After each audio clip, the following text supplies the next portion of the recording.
일부러 짓는 세 가지 업. 부처님께서 밝히신 인생의 고통과 업보. 업이란 본래 어떤 행위나 작용을 의미하는 말합니다.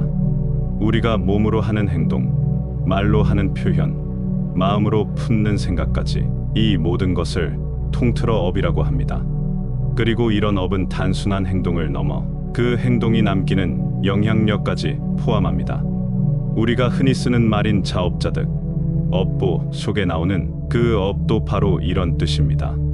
사람이 좋은 일을 하면 이번 생이나 다음 생에서 좋은 결과를 얻게 되고, 반대로 나쁜 일을 하면 그 행위가 그대로 남아 언젠가는 반드시 좋지 않은 결과로 돌아오게 됩니다.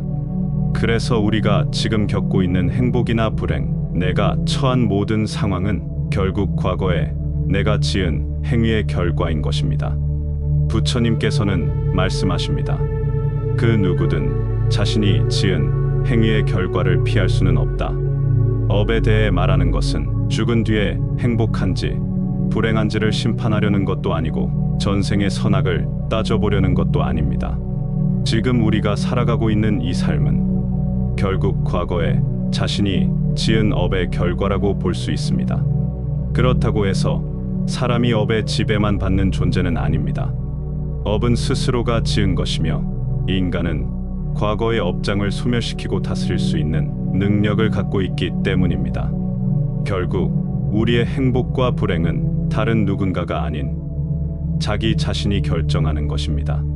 자신의 의지로 어떤 행위를 하느냐에 따라 스스로 행복의 길을 걷느냐, 불행의 길을 걷느냐가 달라지게 됩니다. 이와 같이 나는 들었다. 어느 때 부처님께서 슈라바스티의 제타숲 외로운 이 돕는 동산에 계셨다. 그때 세존께서는 여러 비구들에게 말씀하셨다. 만일 일부러 짓는 업이 있으면 나는 반드시 그 과보를 받되 현세에서 받거나 후세에서 받는다고 말한다. 만일 일부러 지은 업이 아니면 나는 반드시 그 과보를 받지 않는다고 말한다.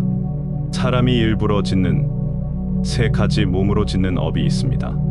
이 업들은 선하지 않기 때문에 결국 괴로움을 초래하고 괴로움의 과보를 받게 됩니다. 첫 번째는 살생입니다. 살아있는 생명을 죽이는 행위로 피를 흘리게 하고 고통을 주며 작은 벌레나 미물조차 아끼지 않고 해치는 것을 말합니다. 두 번째는 도둑질입니다. 남이 주지 않은 물건을 탐내어 빼앗거나 상대의 의사와 상관없이 재산을 취하려는 행위입니다. 세 번째는 사음입니다. 이것은 정당한 부부 관계가 아닌 음란한 행위로 다른 이가 보호하고 있는 여자에게 욕심을 품고 범하는 것을 말합니다. 예를 들어 부모나 형제자매, 남편, 친척, 스승, 종교, 사회의 보호를 받고 있는 사람, 혹은 법적으로 금지된 관계 또는 결혼하거나 약속된 관계에 있는 이성을 강제로 범하는 행위 등이 여기에 해당합니다. 이와 같은 세 가지 몸으로 짓는 나쁜 업은 결코 선하지 않으며 반드시 괴로운 결과를 초래하고 괴로움의 과보를 받게 되오니 삶에서 멀리해야 할 행위들입니다. 입으로 일부러 짓는 네 가지 나쁜 업이 있습니다. 이 네 가지 말의 업은 모두 선하지 않으며 결국 괴로운 결과를 가져오고 괴로움의 과보를 받게 됩니다. 첫째는 거짓말입니다. 사람들 앞이나 가족 또는 권력자들 앞에서 이 일을 알고 있는가? 하고 물을 때 알면서도 모른 척하거나 모르면서 아는 척하며 보지 않은 것을 보았다고 하거나 본 것을 보지 않았다고 말하는 것, 즉 자신이나 타인을 위해 혹은 재물이나 이익을 위해 알면서도 의도적으로 거짓을 말하는 것입니다. 둘째는 이간질하는 말입니다. 이 말은 사람들 사이를 갈라놓습니다. 여기서 들은 말을 저쪽에 옮기고 저기서 들은 말을 이쪽에 옮겨 사람들 사이의 사이를 벌어지게 하고 모인 이들을 흩어지게 만들며 떨어진 이들을 더 멀어지게 하려 합니다. 이런 사람은 분열을 조장하고 한쪽 편을 들며 당파를 즐깁니다.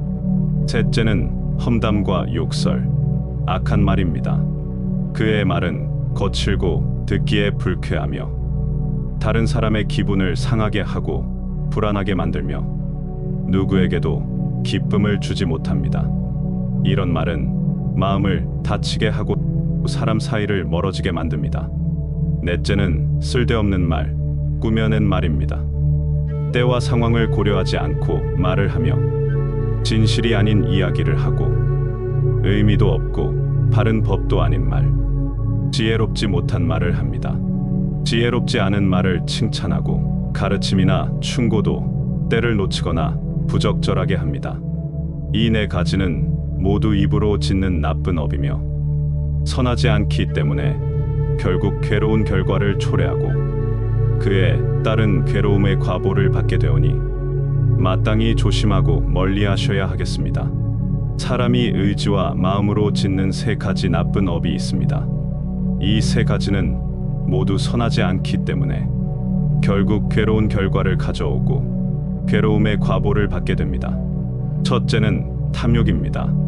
다른 사람의 재물이나 권력, 명예 등을 항상 탐내고 그것을 얻기 위해 욕심을 내며 자신의 소유로 만들고자 하는 마음입니다. 이러한 탐심은 끝이 없으며 결국 자신과 남을 괴롭게 만듭니다. 둘째는 분노입니다. 마음속에 미움과 성냄이 가득하여 저 사람은 벌을 받아야 해, 없애야 해, 괴로움을 줘야 해 라는 생각을 품게 됩니다. 심지어는 남의 고통을 바라고 그 고통을 통해 마음의 만족을 얻으려 하기도 합니다. 이러한 분노는 자신에게도 끝없는 괴로움을 가져오게 됩니다. 셋째는 삿된 견해입니다. 이것은 올바르지 않은 생각을 굳게 믿고 따르는 것으로, 예를 들어 세상에는 선과 악도 없고 그에 따른 업보도 없다. 죽으면 끝이다. 부모도 없고 공덕을 베풀어야 할 이유도 없다. 깨달음을 얻는 이도 없고 수행에 성취하는 것도 없다. 라는 잘못된 견해를 갖는 것입니다. 이처럼 탐욕, 분노, 삿된 견해는 모두 마음으로 일부러 짓는 업이며 그 결과는 괴로움을 낳고 결국 그 업의 과보를 반드시 받게 되오니 마음의 뿌리부터 맑게 다스려야 합니다. 이것을 의지로 일부러 짓는 세 가지 업이라 하고 그것은 선하지 않아 괴로움의 결과를 주고 괴로움의 과보를 받게 하는 것입니다. 당신이 지은 업이 당신의 인생을 만듭니다. 지금 짓는 말 한마디, 생각 하나가 내일의 나를 결정합니다. 당신의 인생을 결정합니다.